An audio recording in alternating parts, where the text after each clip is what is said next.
എന്നും സ്റ്റേഷന് പേരുണ്ട്. അപ്പോൾ അവിടുന്ന് പുറത്തേക്ക് കിടന്ന് ഒരു ചെറിയ വഴിയിലൂടെ മുന്നോട്ട് പോകുന്ന ഞങ്ങളൊരു ടാക്സിയിൽ കുറച്ച് ദൂരം കഴിഞ്ഞാൽ അത് ഇടത്തോട്ട് തിരിഞ്ഞ് ഗോവ മംഗലാപുരം ഹൈവേയിലേക്ക് കയറും. അത്ര തിരക്കില്ലാത്ത വഴിയാണ്.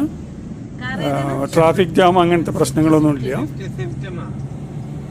ആ സ്റ്റേഷനിലേക്ക്, ചെറിയ സ്റ്റേഷനിൽ ഇറങ്ങുന്ന ആൾക്കാർ നമ്മൾ ഹൈവേയിലേക്ക് എത്തിക്കഴിഞ്ഞു. ഇനി ഹൈവേയിൽ നിന്ന് അടുത്ത ജംഗ്ഷനിൽ ഇടത്തോട്ട് തിരിഞ്ഞ് നമ്മൾ മൂകാംബിക ഡയറക്ഷനിൽ കിഴക്കോട്ട് പോവുകയാണ്.